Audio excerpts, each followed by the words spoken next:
seu dízimo representa você diante de Deus. As suas ofertas, as nossas ofertas, representam nós diante de Deus. Falsos chamados apostolados, do lado oposto da fé. Dinheiro, saúde, felicidade. Bom dia, irmãos. Aquele que tem contra aquele Graça que quer. e paz. Rádios, Amém. TV. Deus abençoe muito você, sua família. A gente poder estar aqui buscando ao Senhor é um grande privilégio. E também aprender mais da palavra do Senhor. Que Deus tenha misericórdia de todos nós. Deus tenha misericórdia de mim. Deus tenha misericórdia de você. Quem de nós aqui é digno para estar na presença do Senhor e mesmo para poder compartilhar a palavra de Deus? Que nós precisamos mesmo da misericórdia do Senhor na vida da gente. O texto hoje é Mateus, capítulo 23. Você pode abrir e já deixa aberto. Nós vamos ler dos versos 13 até o final do capítulo 23. Nós temos aprendido aqui um processo instrutivo da palavra de Deus pela manhã, de forma mais específica a respeito do dízimo. Mas o tema que nós temos nos proposto a tratar no mês de abril é a respeito da mordomia, aquilo que, como nós temos administrado aquilo que Deus tem nos dado. Pela manhã, nos cultos da manhã, falando de forma mais específica sobre o dízimo, e nos cultos da tarde e noite falando a respeito de fé, crises que nós vivemos, ou em meio a crises que nós vivemos na vida da gente, falarmos de fé, para a gente caminhar pela fé aqui na terra, diante do que Deus tem dado para a gente. Hoje é o último domingo de abril.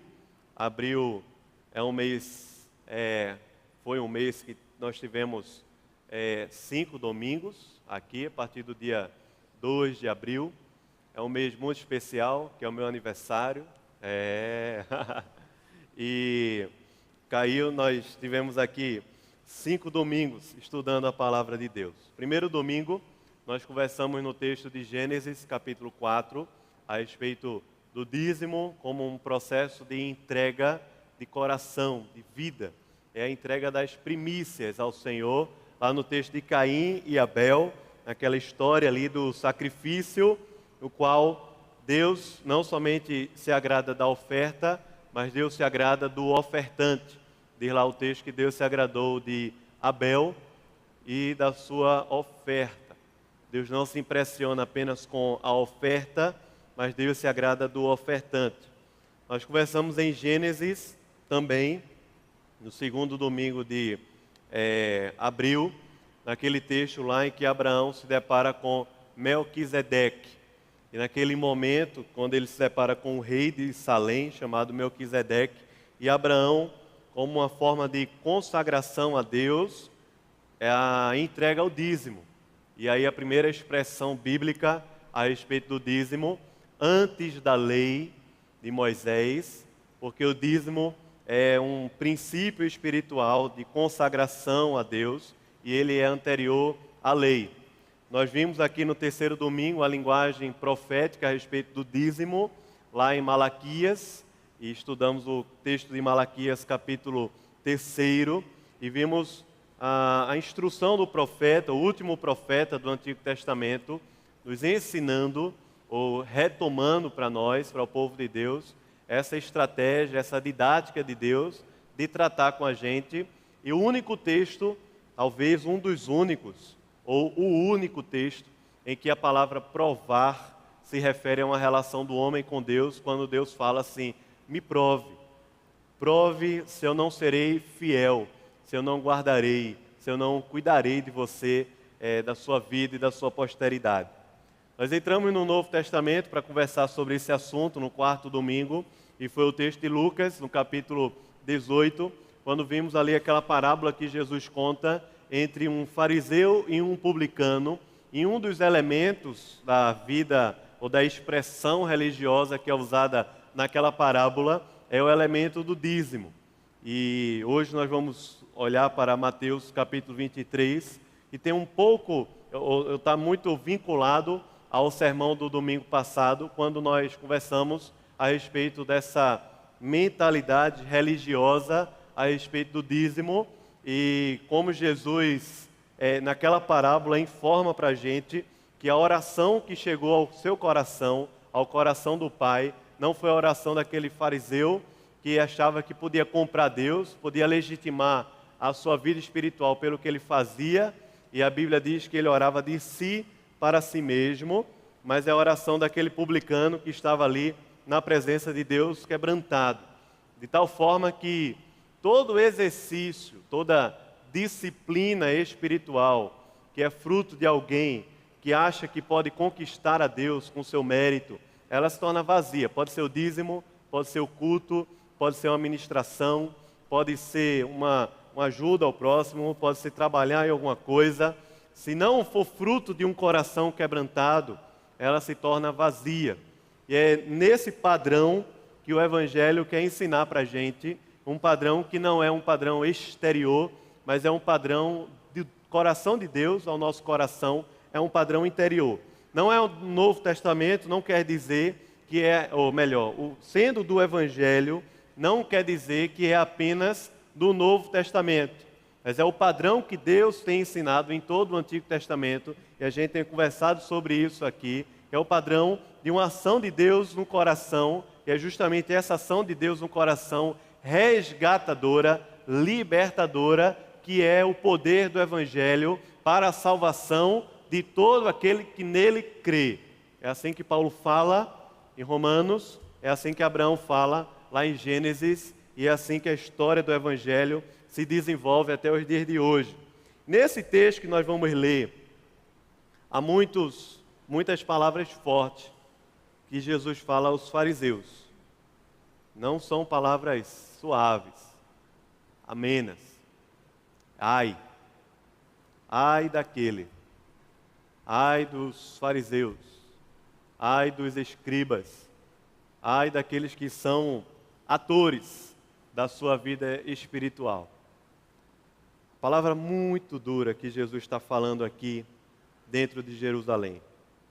E nesse aspecto, versículos 23 e 24, Jesus fala sobre o dízimo. Esse é o ponto central desse sermão hoje aqui pela manhã. São os versículos 23 e 24, mas eu quero ler o conjunto inteiro, a partir do verso 13, pelo menos, até o finalzinho do capítulo, para a gente entender melhor o contexto e entender melhor também as outras asseverações que Jesus faz aqui, que Jesus fala. Vamos ler? A gente pode ler de forma alternada, tá bom? Eu lerei aqui os versículos ímpares, a partir do verso 13, e vocês lerão os versículos pares. Diz assim a palavra do Senhor: Ai de vós, escribas e fariseus, hipócritas, porque fechais o reino dos céus diante dos homens. Pois vós não entrais, nem deixais entrar os que estão entrando.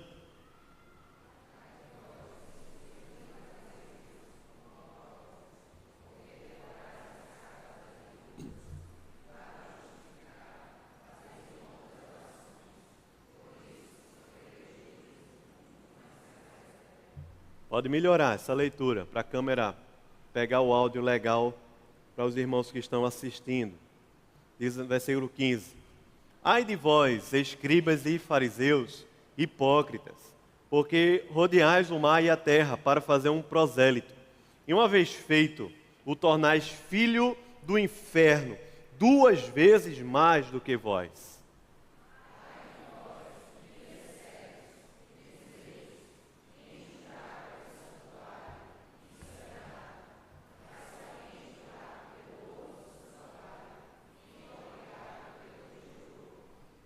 Insensatos e cegos. Pois qual é maior, o ouro ou o santuário que santifica o ouro?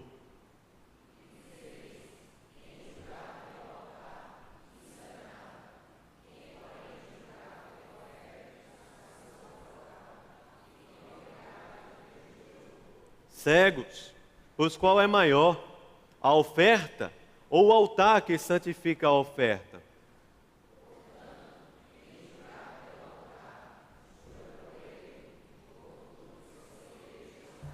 Quem jurar pelo santuário, jura por ele e por aquele que nele habita.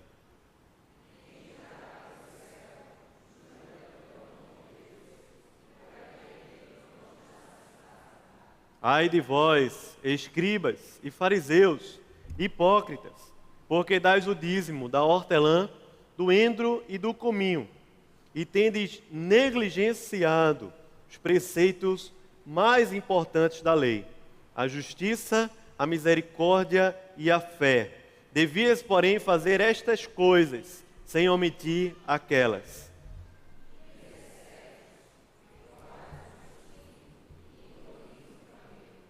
Ai de vós, escribas e fariseus, hipócritas, porque limpais o exterior do copo e do prato, mas estes por dentro estão cheios de rapina e intemperança.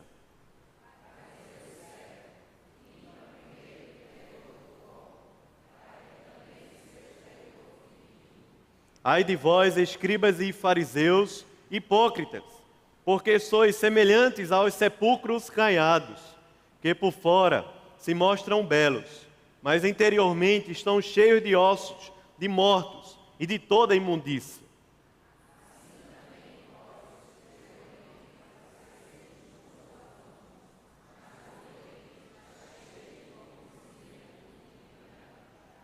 Ai de vós, escribas e fariseus, hipócritas, porque edificais os sepulcros dos profetas, adornais os túmulos dos justos.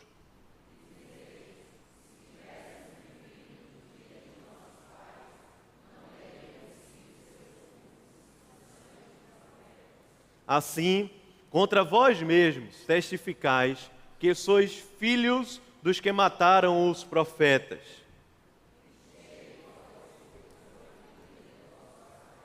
Serpentes, raça de víboras, como escapareis da condenação do inferno?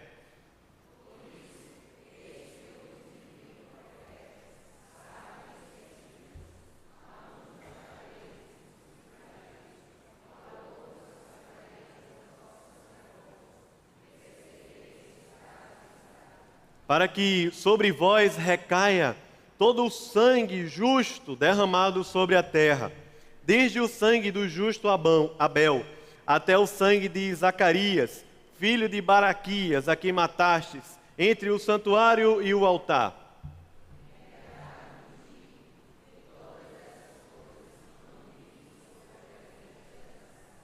Jerusalém, Jerusalém, que matas os profetas e apedrejas os que te foram enviados. Quantas vezes quis eu reunir os teus filhos, como a galinha junta os seus pintinhos debaixo das asas, e vós não o quisestes. Declaro-vos, pois, desde agora, já não me vereis, até que venhais a dizer, bendito o que vem, em nome do Senhor. Amém. Vamos orar. Senhor, obrigado, Jesus. Obrigado pela Tua palavra, que ela é maior do que nós. Ela é mais forte, mais poderosa, autoritativa, suficiente. Nós só podemos aqui nos submeter a Ti, nos submeter à Tua palavra, ao Teu Espírito, pedindo misericórdia. Senhor, ó Deus, dá uma escaneada no nosso coração. Vê se há em nós algum caminho mau. Guia-nos pelo caminho da Tua justiça, da Tua graça.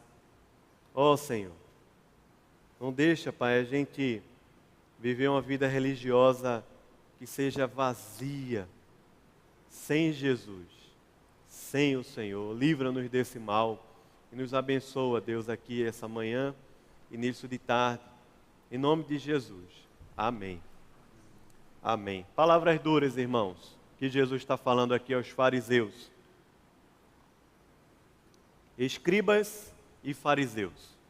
Escribas era uma classe de teólogos dentro da religião judaica que eles não somente escreviam e reescreviam a lei, mas eles estudavam e, de certa forma, eram muito responsáveis pela interpretação da lei. Os escribas eram homens versados dentro da religião judaica e versados na própria lei, na própria Bíblia, no próprio Antigo Testamento.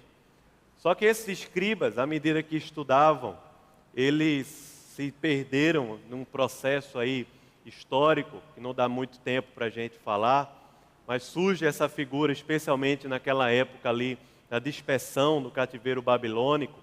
E esses escribas aqui, à medida que não somente eles escrevem e interpretam, mas começam a acrescentar textos que não estão escritos ou que a Bíblia não fala, ou sentidos e significados normalmente mais comportamentais e legalistas, que o texto bíblico não expressa, não revela, até por causa da aliança, que é uma aliança de graça que Deus tem desenvolvido em todo o Antigo Testamento também.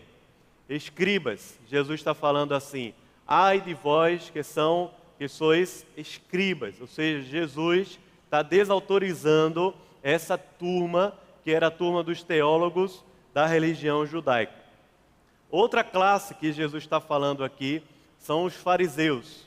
Os fariseus eram os homens da religião, mas a linha do fariseu, ela era uma vertente mais política, mais ligada ao poder.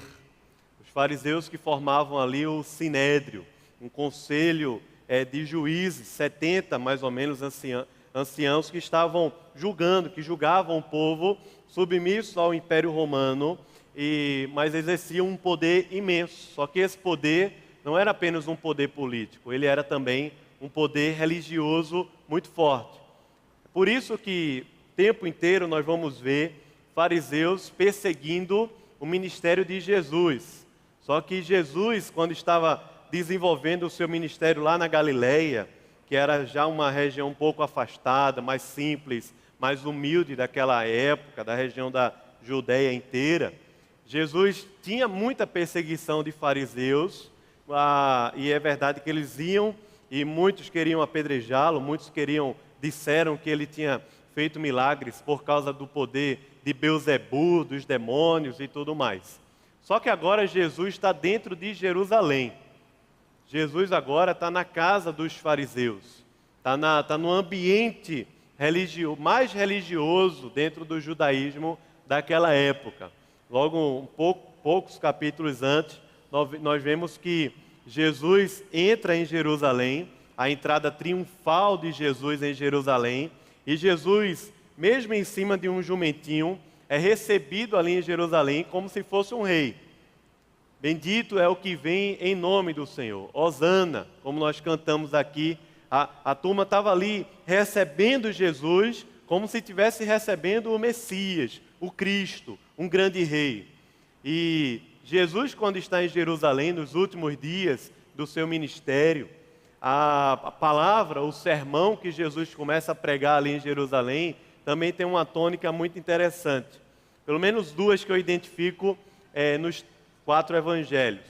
Primeiro, que Jesus, de forma muito direta, desautoriza aquele processo religioso inteiro que havia ali, que acontecia ali, de fariseus, de escribas, de saduceus, de um templo que, na mentalidade daquela religião, Deus habitava apenas ali dentro do templo, ali dentro do processo religioso judaico, e Jesus, de maneiras muito fortes, às vezes assim de forma bem direta, dizendo: ai de vós, escribas e fariseus, mas em outros momentos falando isso por intermédio de parábolas também. Jesus está desautorizando e tirando a legitimidade daquela conjuntura religiosa que havia.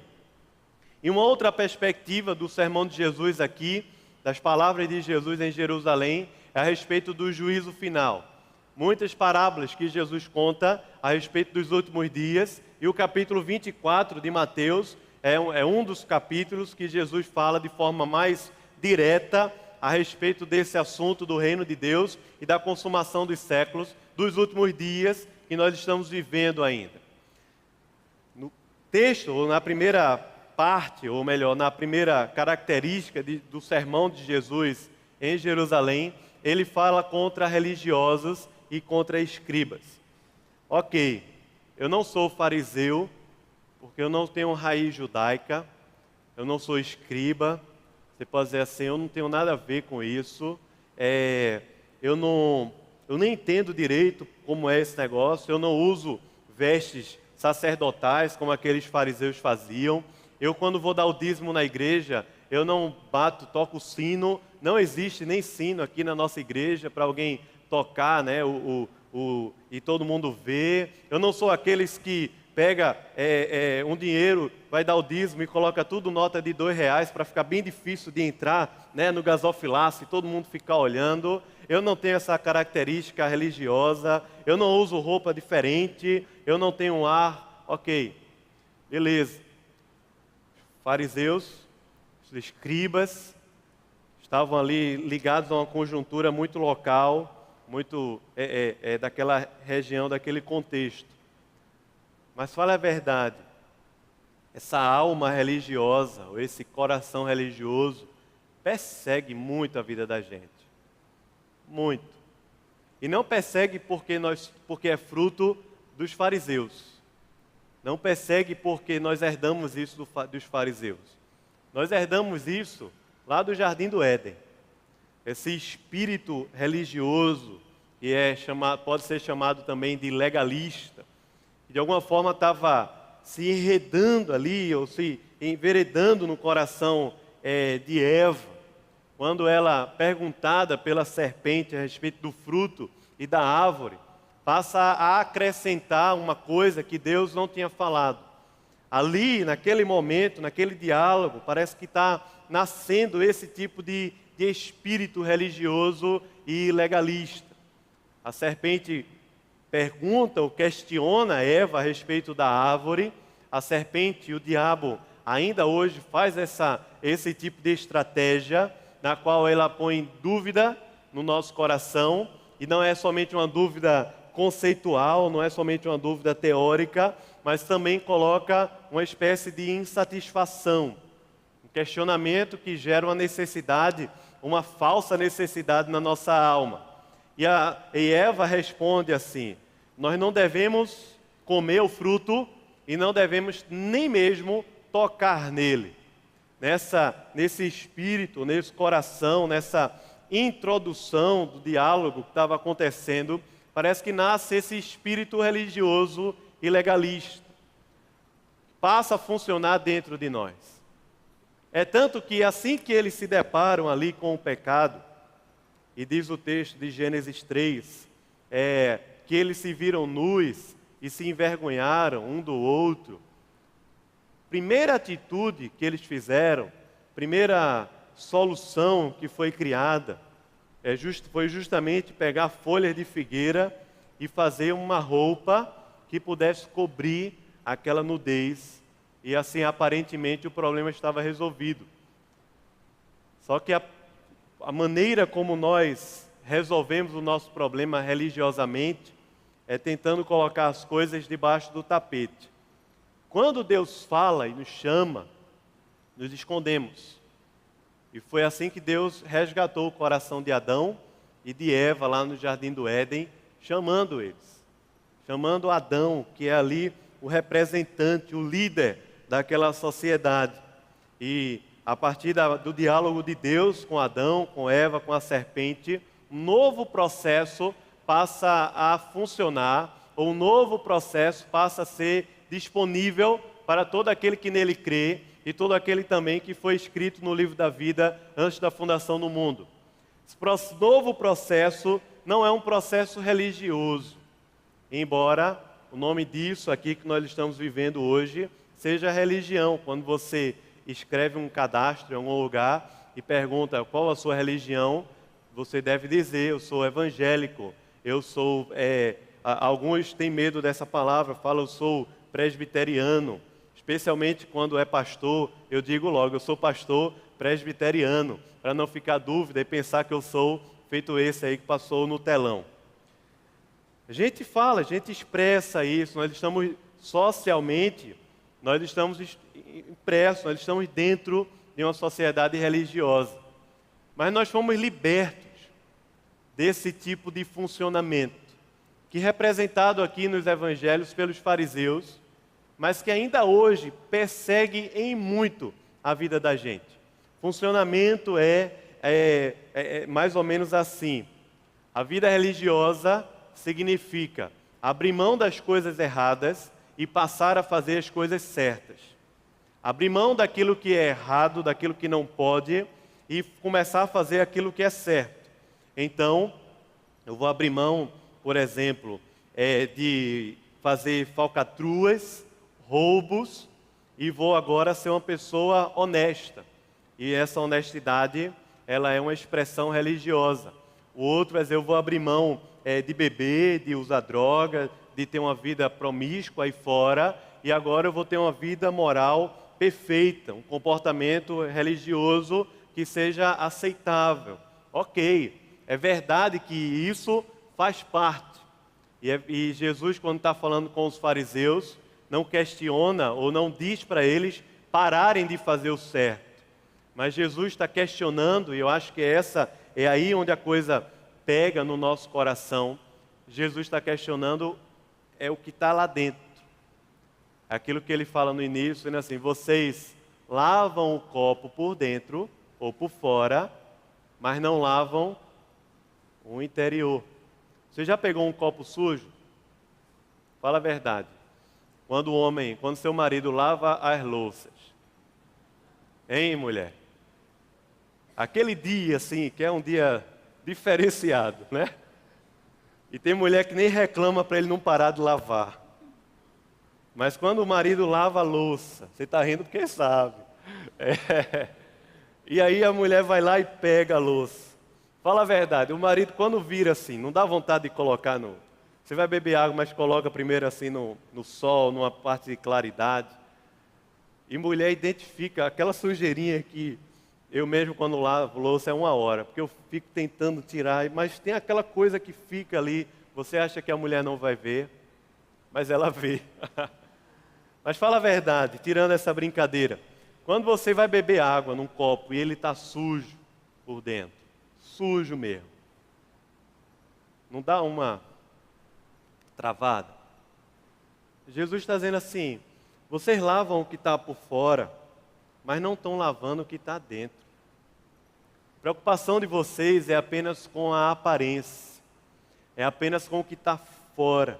E Jesus, nesse caminho aqui, nesse sermão que ele está dando, diante de uma multidão e diante dos seus discípulos também, como você vai ver no primeiro versículo aí do capítulo 23, chamando os seus discípulos, não aqueles fariseus, porque dentro desse funcionamento religioso é impossível ser discípulo de Jesus, mas Jesus está chamando os seus discípulos a uma vida de coerência espiritual.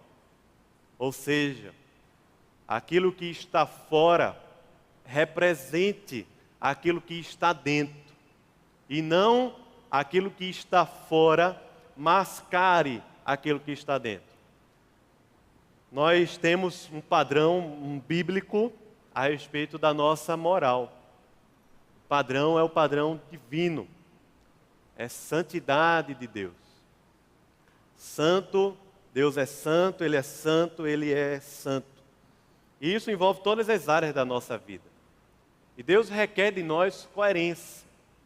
Mas a coerência do Evangelho, ela não é uma coerência exterior, ela é uma coerência interior. Você está ouvindo aqui, domingo após domingo, pastor, outro pastor, pregando a palavra de Deus. Fala a verdade. Fala a verdade. Se eu tivesse casado que sou, bem casado, graças a Deus, mas tivesse pelo menos 1 ou 2 amantes, você teria condição de me ouvir aqui no domingo? Eu vou dar um exemplo assim de um sermão. Ontem eu estava na casa da fulana e aconteceu isso. Você teria condição de me ouvir pregando aqui a palavra de Deus? Mas fala a verdade. Esse padrão é meu somente? Ou é seu também? É meu ou é seu também? Você, diante de Deus, dizendo assim, eu sou casado, mas eu tenho uma outra mulher. Você acha que Deus lá do céu está olhando o exterior ou está olhando o interior do copo? Hein, irmão? Estou aqui pregando para vocês, mas ontem à noite, está lá no meu Instagram, no Insta Moments, altos vídeos, bebendo, fumando, dançando, todo tipo de música, não precisa eu dizer o nome dos grupos. Estou lá no meu Insta Moments, gravando. Ainda mostrei Léo assim, Léo está comigo aqui. É uma festa familiar. E estou aqui no domingo de manhã, pregando, falando com vocês sobre o amor de Deus, sobre a graça de Jesus, sobre o perdão de Deus. Fala a verdade. Irmão, fala a verdade. Agora está você lá no seu Insta Moments, no sábado à noite, curtindo a balada. E eu encontro você aqui, adorando ao Senhor. O peso diante de Deus, a santidade de Deus, é o mesmo ou não? Eu sei que para mim, há algo de Deus mais forte por causa da liderança. A quem muito é dado, muito será cobrado. Mas fala a verdade, o padrão da santidade de Deus é o mesmo para você ou não? Para você ou não? É ou não é? Estou eu aqui namorando quando namorava com minha esposa. E você sabe que nós temos relação sexual antes do casamento. Vamos supor, pela graça de Deus somente isso não aconteceu. Mas vamos supor, e estou aqui ensinando para vocês, dizendo assim, a Bíblia fala isso. A Bíblia fala que o homem deve conhecer a sua esposa na hora do casamento. Isso não tem idade, não é para um jovem de 20 ou para um adulto. Isso é o padrão de Deus para todo mundo. Fala a verdade, você conhecendo que eu vivo isso às escondidas, qual a autoridade, qual a coerência que eu vou ter para lhe ensinar a respeito desse assunto? E quando é o contrário, irmão? Quando nós colocamos a Bíblia assim embaixo do braço, na mão, e vimos à igreja, e estamos aqui adorando a Deus, crescendo mais na palavra, num grupo pequeno, no culto no domingo, em outros momentos da vida da gente, mas decididamente nós preferimos seguir um caminho próprio, às escondidas, um caminho do nosso coração, ao invés de sermos fiéis a Deus, não de forma exterior, porque exteriormente ninguém precisa ter nada a falar, ou pode ser que ninguém tenha nada a falar. Mas quando dentro do copo, dentro do coração, a coisa não tá funcionando bem. Fala a verdade, irmão. Fala a verdade. A Bíblia diz de Deus não se zomba, mas a Bíblia também ensina para a gente que não tem como a gente esconder nada da presença de Deus. Só que tem uma coisa nesse tópico, nesse assunto aqui.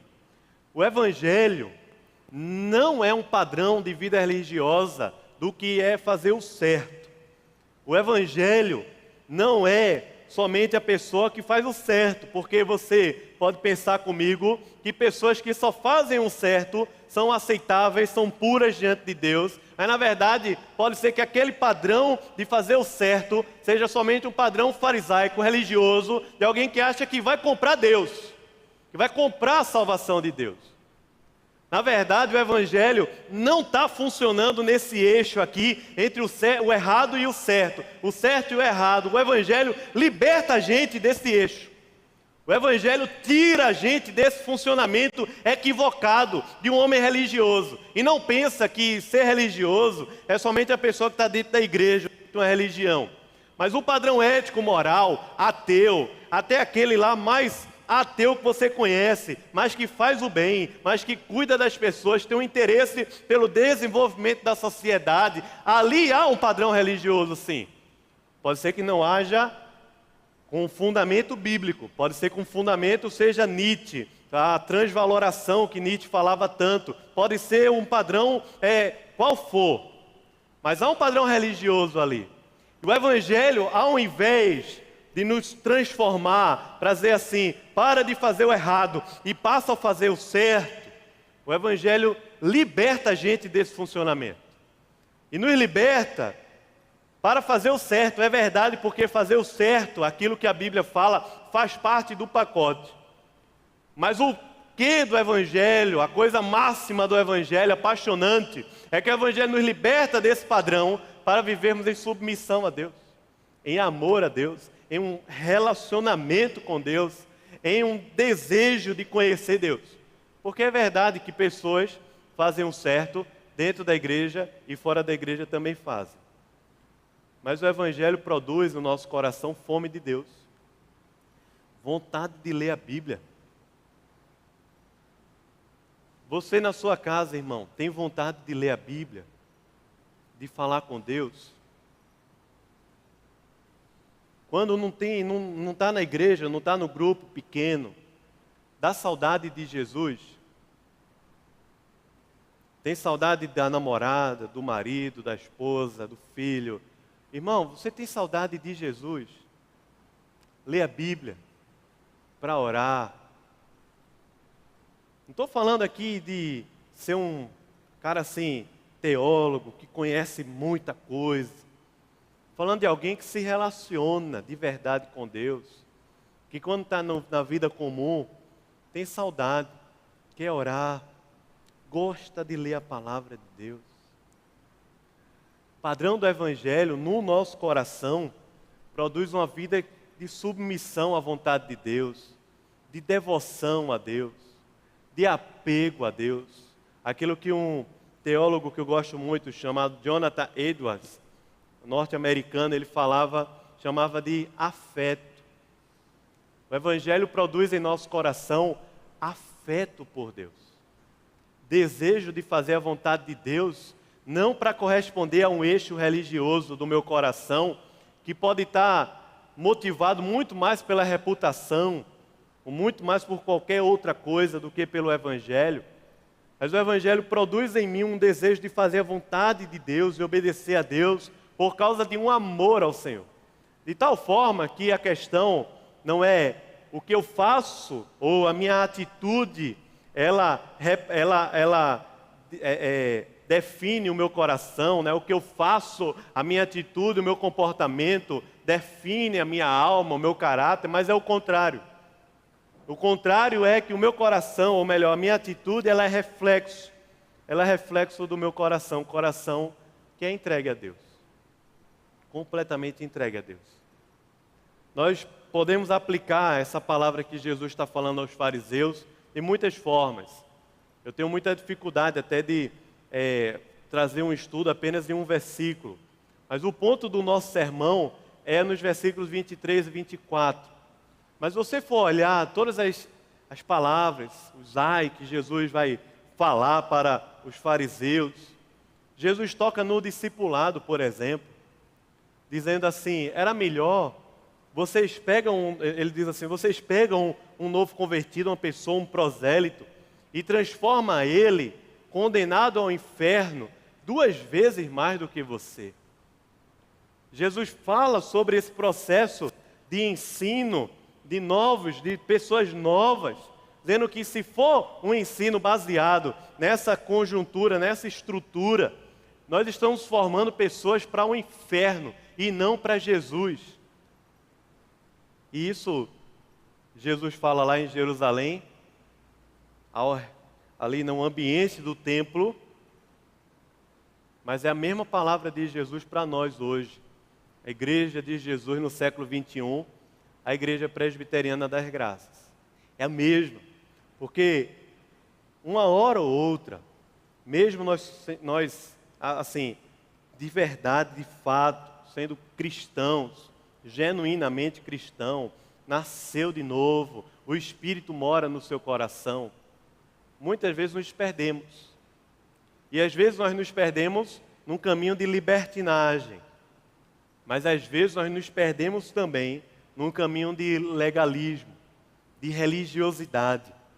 Nesse caminho de religiosidade, nós passamos a nos relacionar com as bênçãos de Deus, com as coisas de Deus, e deixamos de nos relacionar com Deus. Nós gostamos da bênção de Deus, dos convívios de Deus, da igreja de Deus, das programações de Deus, nós gostamos disso, faz bem para a gente. É aí que muitas vezes a gente se perde, porque passamos a gostar mais das coisas de Deus do que de Deus, mais da igreja de Deus do que de Deus, mais das amizades e relacionamentos de Deus do que de Deus, do que de Jesus. E esse negócio persegue a vida da gente, você sabe disso. Quando Jesus fala sobre o dízimo, Jesus não está, e aqui é um texto muito legal, porque Jesus ele não retira o dízimo dessa aliança do Evangelho, que está sendo aqui concretizada, cumprida nele, mas que ela aconteceu antes da fundação do mundo. Jesus não tira, não desautoriza. Muitas vezes Jesus, com elementos do Antigo Testamento, ele dá uma nova roupagem, uma nova percepção, ou tira e substitui por outro. O Novo Testamento muitas vezes faz isso, especialmente quando a coisa estava ligada a um sacrifício de sangue, que não nos é preciso mais, porque o cordeiro foi derramado, o sangue foi derramado na cruz, de uma vez por todas. E há processos que foram substituídos. Mas sobre o dízimo, Jesus diz assim: não deixa de fazer estas coisas. Como é? Eu me confundi. Veja aí no versículo 23, no finalzinho. Você devias, porém, fazer o quê? Estas coisas, sem omitir aquelas. Você olhou aí? Devias, porém, fazer estas coisas, sem omitir o quê? Que coisas são estas? Aí, aquela aulinha de português. Você que foi aluno de Celeste, ou de Zoraia, você vai lembrar. Estas está se referindo ao quê? Oi? A justiça, aquilo que está mais próximo, ok? Jesus fala, porém fazer estas coisas, ou seja, praticar a justiça, a misericórdia e o quê? E a fé, sem omitir aquelas. Que aquelas são? Quais são aquelas? O dízimo. Mas veja que a linguagem é muito interessante, porque Jesus fala do dízimo, da hortelã, do endro e do cominho, que eram coisas mais comuns e mais naturais, ou mais simples possível naquela época. Elemento de casa, alguns usados em temperos, outros como processos medicinais, mas são tipo de coisa que a gente pode chamar assim, são aquelas coisas pequenas. Se você dá o dízimo da coisa pequena, quer dizer que você provavelmente está dando o dízimo da coisa muito grande. E aí o caminho, o processo, para a gente ilustrar bem, é mais ou menos assim. Já vinha o fariseu com o seu carrinho de mão puxando, não era isso exatamente, mas... E dentro do carrinho de mão, andando pelas ruas de Jerusalém, com o seu dízimo, a 10ª parte do seu hortelã, do endro e do cominho, andando pelas ruas da cidade, até chegar ao templo e depositar nos locais o dízimo dessas coisas aos sacerdotes. Que massa, é ou não é? Ó, os caras vão passando assim, e todo mundo está olhando e está dizendo, esse cara é crente mesmo, porque ele é crente até nos mínimos detalhes da coisa. Só que aquele processo, ele se tornava vazio, não por causa dos mínimos detalhes da coisa, mas ele se tornava vazio porque não era uma representação do que acontecia dentro do coração, dentro deles. Jesus no capítulo 5 de Mateus, você pode ver lá, quando Jesus começa a falar sobre a lei, diz assim, eu vim para cumprir a lei, não vim para revogar. E aí ele diz um versículo que é até fonte, motivo de muita dúvida no meio da igreja, quando ele diz assim, a vossa justiça deve exceder em muito a justiça de quem? Dos fariseus. Como assim? Como é que a minha justiça vai exceder em muito a justiça dos fariseus? É aí que tem um ponto da justiça que é legal, porque lá em Mateus capítulo 5, a palavra que Jesus usa no grego para justiça, de kaiosune, é a expressão de uma retidão de coração interior, é o caráter, é a identidade, que Jesus está falando é que a nossa justiça excede em muito a dos fariseus, porque ela é um reflexo daquilo que existe em nosso coração. Mas a palavra que Jesus usa aqui para justiça é uma outra palavrinha no grego, que é a palavra crisis. E essa expressão de justiça aqui está ligada a um discernimento, está ligado a um juízo. A gente, na prática da vida, conseguir discernir a vontade de Deus e aplicar a vontade de Deus na vida da gente, especialmente em tempos mais difíceis, em tempo de crise, como a própria palavra expressa para a gente. O fato é que Jesus está falando aqui para os fariseus, é que esse tipo de justiça interior eles já não tinham, e Jesus fala isso o tempo inteiro.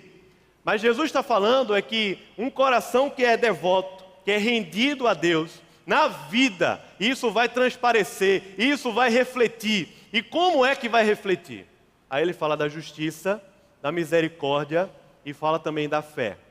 Se você quiser em casa, eu acho que tem um texto no Antigo Testamento muito legal, que faz um paralelo aqui impressionante. Leia lá Miqueias, capítulo 6.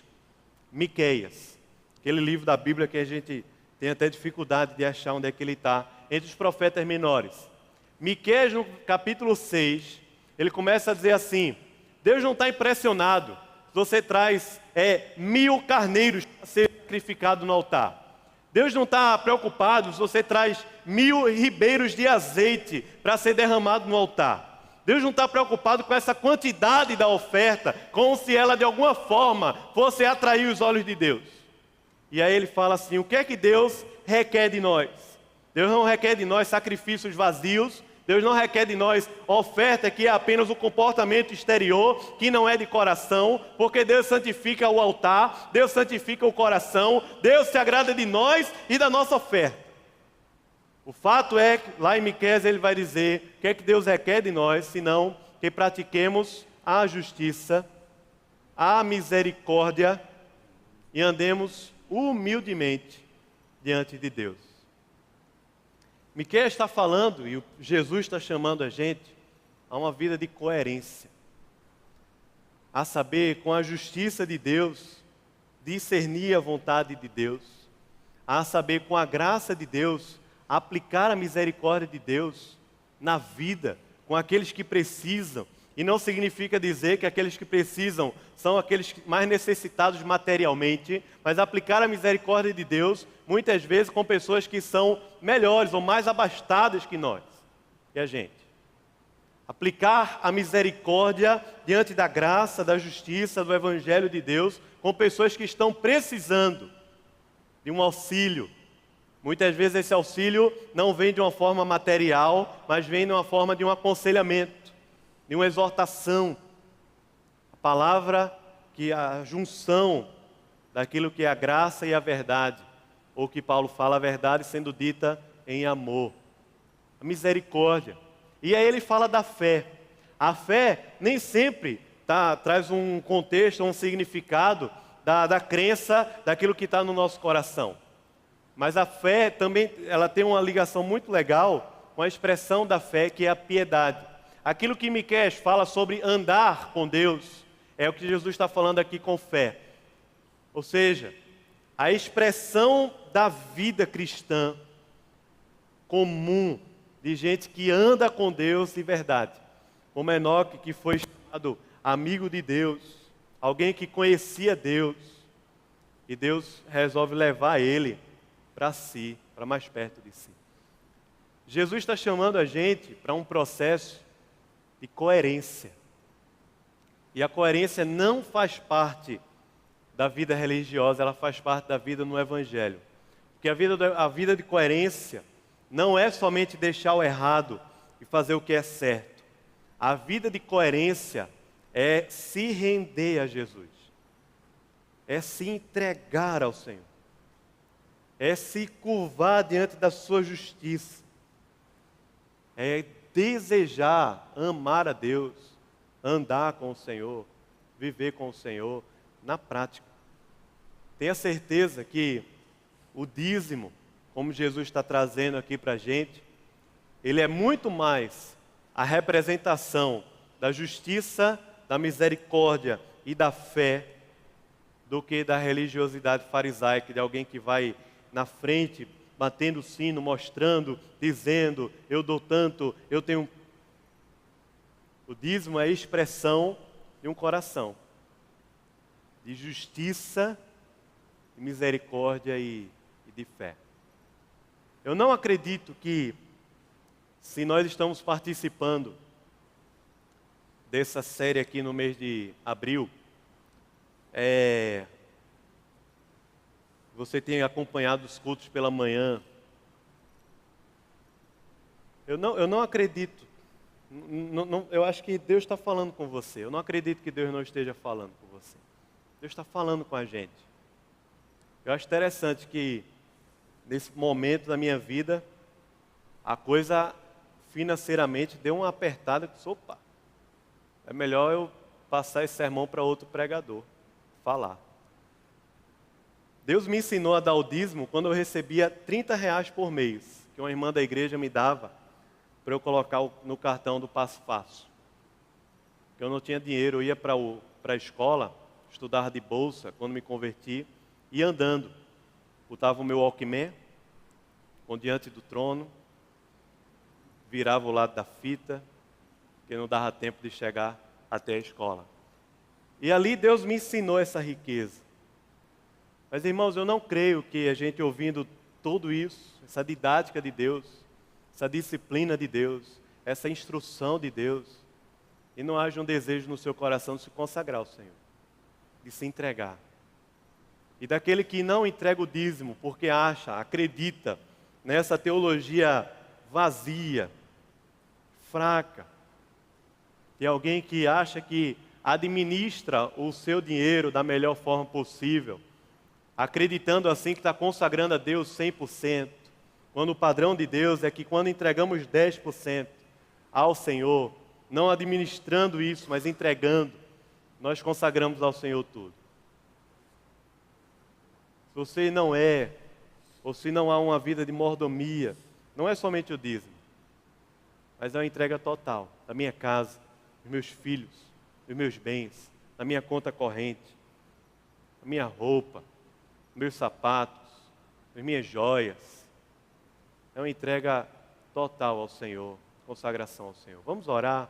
Se você puder fechar os seus olhos, o grupo de louvor vai vir aqui à frente, a gente vai adorar o Senhor.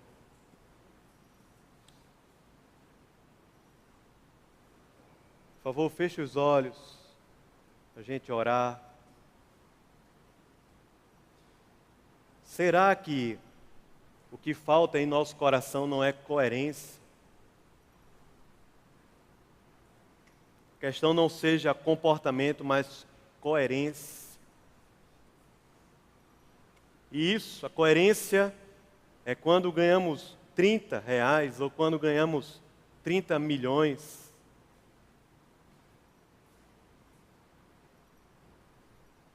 A coerência é fruto de um coração rendido ao Senhor Jesus. Eu não quero lhe chamar aqui para fazer o certo somente.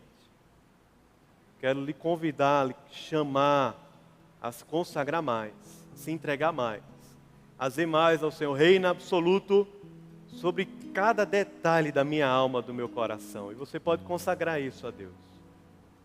Porque Deus requer de nós coerência. O copo seja limpo por dentro, porque é do coração que emana, que provém toda sorte de impureza. Mas é do coração também, e onde pode jorrar águas, a água da vida, a vida eterna de Jesus.